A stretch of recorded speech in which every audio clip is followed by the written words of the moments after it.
Assalamualaikum warahmatullahi wabarakatuh.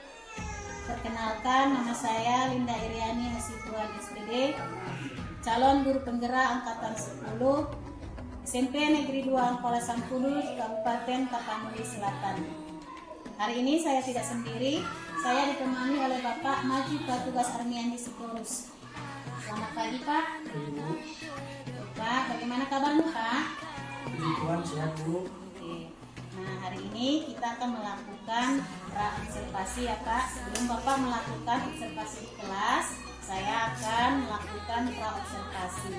Nah, jadi tujuan dari observasi kelas ini yaitu supaya mengetahui dan mengevaluasi jalannya proses pembelajaran yang telah Bapak buat. Nah, sebelum melakukan observasi kelas, nanti saya akan bertanya beberapa pertanyaan kepada Bapak supaya nanti pembelajaran di kelas Bapak nanti bisa berjalan dengan bagus ya Pak. Nah, jadi kita akan mulai dengan pertanyaan yang pertama ya Pak. Saya akan menanyakan tujuan pembelajaran setelah Bapak buat. Terima kasih Bu. Adapun tujuan pembelajaran saya yang saya buatkan itu peserta didik dapat menjelaskan pengertian kebutuhan manusia. Kemudian yang kedua itu peserta didik dapat mengidentifikasi jenis-jenis kebutuhan manusia, dan yang keempat peserta didik dapat memberikan hasil analisis berbagai jenis kebutuhan manusia. Oke, berarti Bapak nanti di sini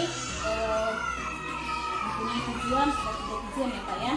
Nah, kemudian area pengembangan apa yang ingin Bapak capai? Nah, adapun area pengembangan yang ingin dicapai itu ada 2. Pertama itu area pengetahuan, yaitu nanti siswa mampu mengetahui tentang kebutuhan manusia dan mengidentifikasinya. Yang kedua itu keterampilannya, siswa mampu menyajikan hasil analisis berbagai jenis kebutuhan melalui presentasi kelompok. Oke, berarti ada pengetahuan dan ada juga keterampilan ya Pak ya. Nah, pertanyaan saya yang selanjutnya, strategi yang Bapak persiapkan bisa Bapak jelaskan mulai dari strateginya, metode yang Bapak buat, kemudian metode pembelajaran yang akan Bapak sajikan nanti. Adapun strategi nanti yang akan saya kerjakan itu strategi pendekatannya itu melalui pembelajaran berdiferensiasi. Jadi kita akan melihat sesuai dengan minat bakat siswa, itu apakah audio atau visual atau kinestetik. Jadi berdasarkan minat dan bakat siswa tersebut. Kemudian metode pembelajarannya itu dilakukan secara diskusi, tanya jawab, dan penugasan. Kemudian modul pembelajarannya itu menggunakan berbasis masalah atau problem learning. Oke, berarti sudah hampir lengkap ya Pak ya. Bapak sudah membuat strategi persiapan sesuai dengan bakat dan minat siswa. Kemudian metode penugasannya Bapak membuat ada diskusi kelompok, dan kemudian bertanya jawab ya Pak. Kemudian medianya juga Bapak telah membuat LKPD. Baik Pak, setelah persiapan ini, bagaimana perasaan Bapak setelah berbincang-bincang dengan saya? Yang saya dapatkan setelah pembicaraan ini, saya semakin mengetahui apa yang akan saya kerjakan untuk pembelajaran hari Jumat besok, tanggal 25 Juli. Jadi saya lebih tahu bagaimana apa strategi yang akan saya kerjakan, metode maupun modul pembelajaran. Berarti observasi kelas ini boleh Bapak lakukan berarti minggu depan ya Pak ya, hari Jumat. Baik Pak, berarti hari Jumat minggu depan saya akan datang ke kelas Bapak dan memantau kegiatan observasi kelas di kelas Bapak nantinya. Ada lagi yang ingin Bapak sampaikan sebelum kita minggu depan memulai observasi kelas? Oke, terima kasih ya Pak. Selamat berjumpa ya Pak di observasi kelas.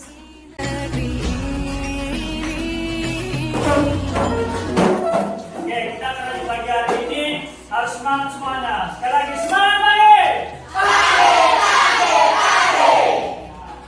Tentang semua. Oke, di sini semua sudah sarapan pagi hari ini. Ada yang belum sarapan? Siapa yang masih lemas? Radit, udah sarapan? Kenapa masih lemas? Oke, semangat ya. Oke, kita harus belajar dengan semangat. Kenapa kita harus sarapan di pagi hari? Kenapa? Ayo, coba Dede, kenapa kita harus sarapan di pagi hari? Iya, biar semangat pergi ke sekolah, biar belajar dengan penuh tenaga ya, karena sarapan itu merupakan kebutuhan manusia ya. Maka dari itu, untuk melatih konsentrasi, kita akan melakukan sedikit game ya. Konsentrasi.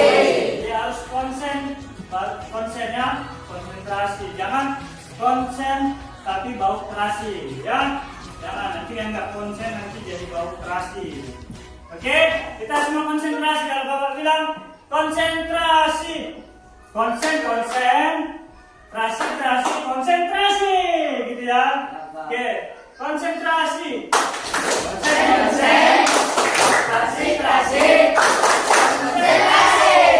Oke, kita main game ya.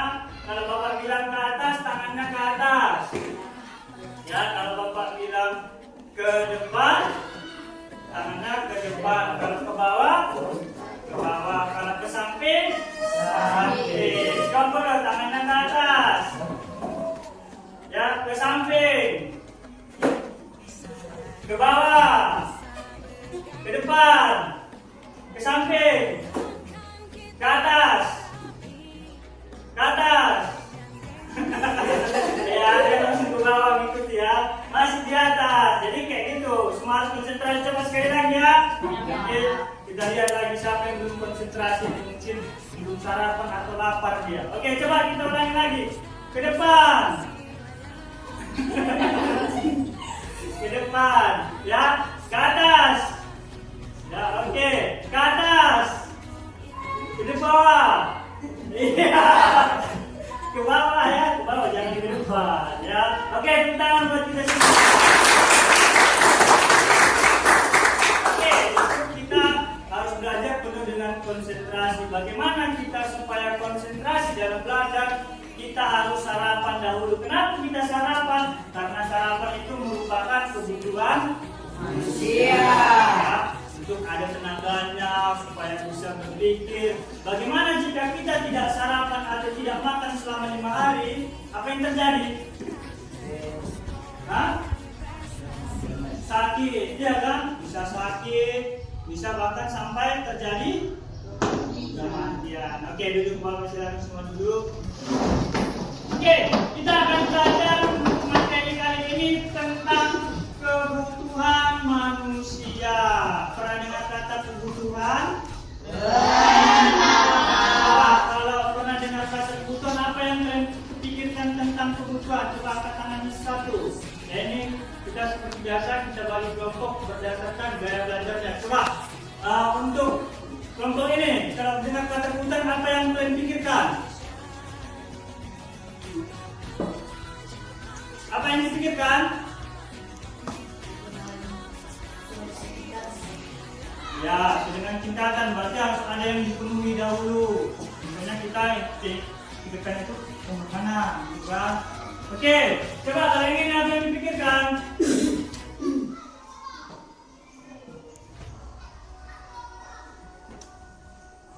Apa kebutuhan kita sehari-hari? Iya, kebutuhan untuk makan. Ada lagi yang dari sini?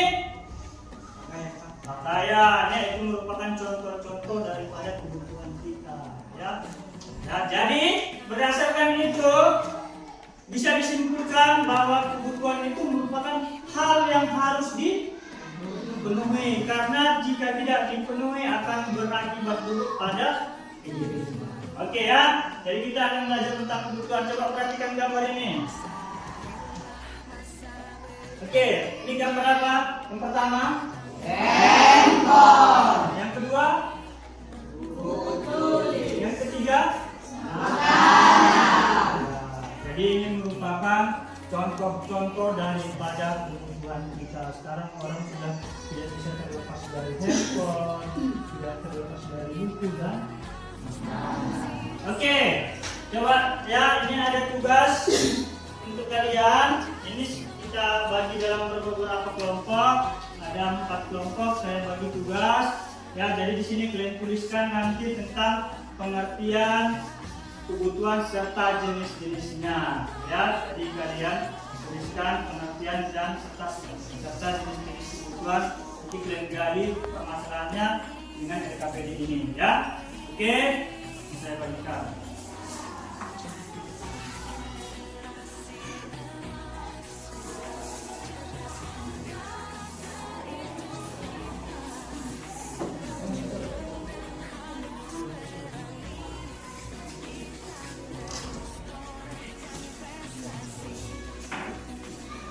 Oke ya, jadi kalian di sini tuliskan daripada pengertian kebutuhan manusia beserta jenis-jenis kebutuhannya. Oke, ya, dipersilakan untuk dikerjakan.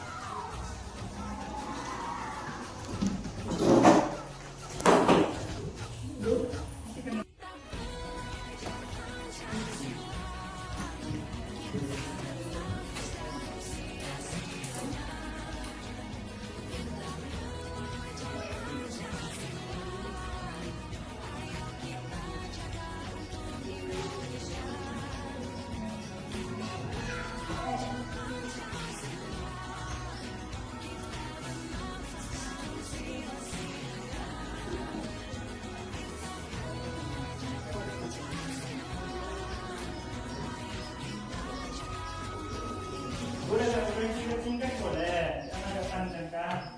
Dan sekunder merupakan kebutuhan yang dipenuhi setelah primer. Meja kursi, itu aja langsung.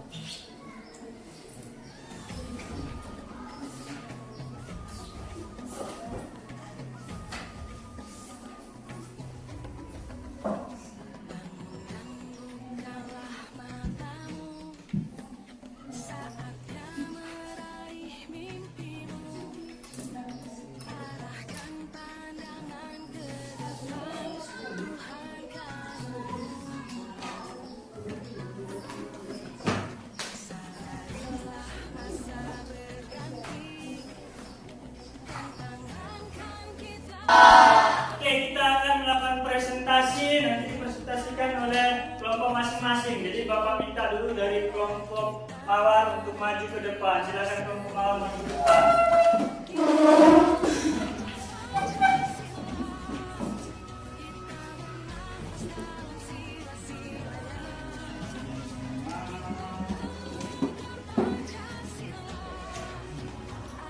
Oke, kepada kelompok Mawar, kami persilakan. Baik, selamat pagi teman-teman. Pagi. Kami dari kelompok Mawar ingin mempresentasikan hasil diskusi kami mengenai kebutuhan manusia. Pengertian kebutuhan manusia adalah kebutuhan sesuatu yang dibutuhkan oleh manusia atau keinginan manusia yang harus selalu dipenuhi demi tercapainya kepuasan guna keberlangsungan hidupnya. Jenis-jenis kebutuhan menurut industrisnya atau tingkatannya yaitu primer, sekunder, dan tersier. 2. Menurut sifat yaitu jasmani dan rohani.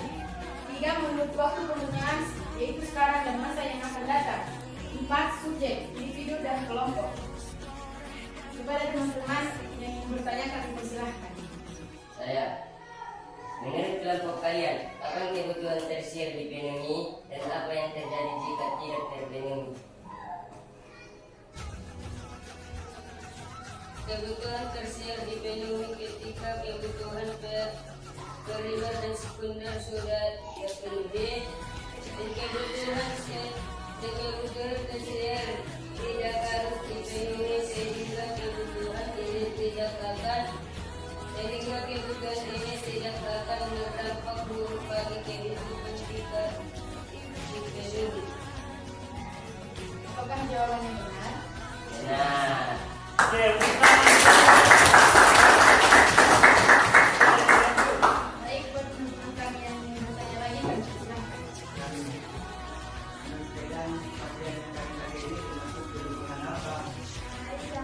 Dari jawaban diskusi kami, pakai termasuk kebutuhan jika berdasarkan tingkatannya yang primer, jika berdasarkan sifatnya kebutuhan jasmani, jika berdasarkan subjeknya individu, dan jika berdasarkan waktu penggunaannya ialah masa sekarang. Apakah jawaban dari kami benar?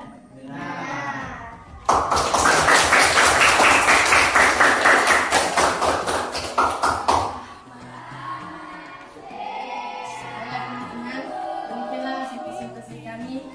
Kami ucapkan terima kasih.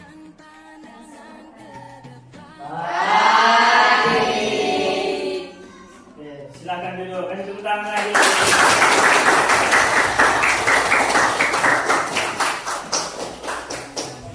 Ya, jadi tadi kita sudah dengar sendiri jenis-jenis kebutuhan, bahkan tadi kita sudah mengetahui apa yang sedang kita gunakan ini merupakan suatu kebutuhan apa, masuk dalam tingkatannya seperti apa, sifatnya dia apa, dan sebagainya. Jadi itulah tadi jenis-jenis kebutuhan. Jadi kebutuhan itu harus dipenuhi, tapi kita harus tahu tingkatannya supaya kita lebih lagi bijaksana dalam memilih dan menjalani hidup kita sehari-hari.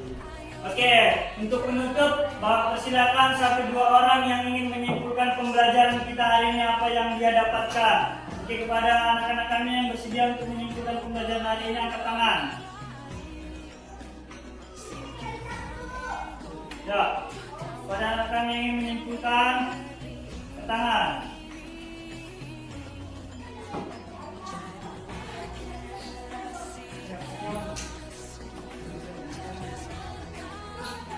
Oke, ya silakan simpulkan untuk pembelajaran hari ini apa yang kita pelajari.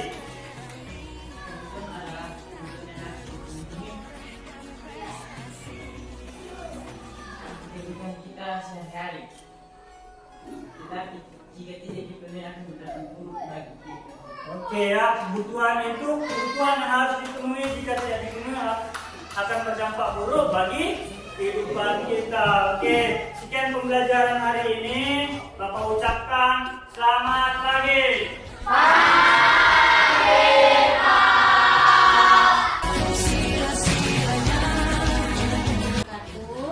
Perkenalkan, saya Linda Iriani Residuan SPD dari SMP Negeri 2 Ampala Sankunur, CGP Angkatan 10 Kabupaten Tapanuli Selatan. Hari ini saya tidak sendiri, saya ditemani oleh Bapak pengajar praktik saya, Bapak Irwan Sahritonga, dan Guru Bidang Studi IPS di SMP Negeri 2 Ampala Sankunur, Bapak Andi Katugas Artisitorus. Ya, selamat pagi Pak Torus. Selamat pagi Pak. Baiklah Pak, saya akan melakukan observasi kelas kepada Bapak Armiandi Katugas, karena minggu yang lewat Bapak sudah melakukan observasi kelas ya Pak. Ya baik, adapun tujuan observasi kelas ini untuk mengevaluasi proses pembelajaran yang telah Bapak buat. Apakah ada yang perlu diperbaiki untuk kedepannya ya Pak ya. Nah, di sini saya akan mengajukan beberapa pertanyaan kepada Bapak. Bagaimana perasaan Bapak setelah melakukan observasi kelas yang telah Bapak lakukan minggu yang lalu? Ya, perasaan saya kalau ditanya, saya merasa senang sekaligus lega. Nah, sudah siap melakukan kegiatan pembelajaran yang sudah diobservasi. Oke, berarti Bapak sudah merasa lega sekali ya Pak, karena sudah melakukan observasi kelas dan Bapak sudah mengetahui bagaimana prosesnya terjadi ya Pak ya. Nah, kemudian area pengembangan yang Bapak lakukan setelah melakukan pra-observasi, apakah sudah berjalan sesuai yang Bapak rencanakan?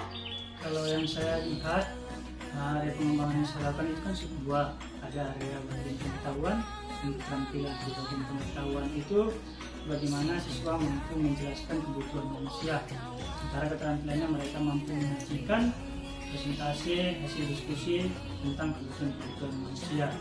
Jadi setelah saya lihat area pengembangan itu, saya rasa sudah terlaksana dengan baik. Pak ya, jadi area pengembangannya sudah terlaksana dengan baik ya Pak. Nah, jadi ketika Bapak melakukan observasi di kelas, apakah Bapak menemukan hambatan dalam proses pembelajaran Pak? Kalau yang saya lihat, saya memiliki sedikit hambatan, yaitu ketidakaktifan seluruh siswa. Ada beberapa yang kurang aktif atau berpartisipasi di dalam kegiatan diskusi tersebut. Saya rasakan. Berarti sedikit hambatan ya Pak ya. Jadi yang Bapak lihat tadi hambatan itu kira-kira apa ya Pak sebenarnya? Mungkin ada siswa yang lebih menonjol dan menampilkan diri. Itu bukan efek negatif, tapi memang sebetulnya positif. Namun dengan adanya seperti itu, mungkin ada siswa yang tidak begitu berani ambil bagian. Itu aja kendalanya menurut saya. Tapi itu tidak begitu masalah. Jadi dapat bagus. Jadi penyebabnya itu sudah nampak ya Pak ya. Nah, jadi apa rencana yang ingin Bapak buat untuk kedepannya Pak? Mungkin untuk rencana kedepannya lebih mengetahui kebutuhan siswa itu bisa kita lihat dari mana dia gaya belajarnya, atau lebih meningkatkan motivasi belajar anak-anak yang kurang aktif. Oke. Nah, kira-kira rencana ini kira-kira kapan ya bisa Bapak lakukan? Atau perubahan ini rencana Bapak kapan mulai Bapak laksanakan? Mungkin perubahannya secepat mungkin, namun saya akan mencoba mengevaluasi kembali mana yang lebih tepat, model atau metode yang pas untuk gaya belajar anak-anak di sini. Oke, baiklah Pak ya. Terima kasih Pak atas kerjasamanya. Mudah-mudahan kita kedepannya lebih baik lagi ya Pak ya. Ya. Oke, terima kasih ya Pak ya. Inilah hasil pasca observasi dari saya CGP Angkatan 10 SMP Negeri 2 Kola Sangkunur, Kabupaten Tapanuli Selatan. Mudah-mudahan kedepannya lebih baik lagi ya. Terima kasih ya Pak.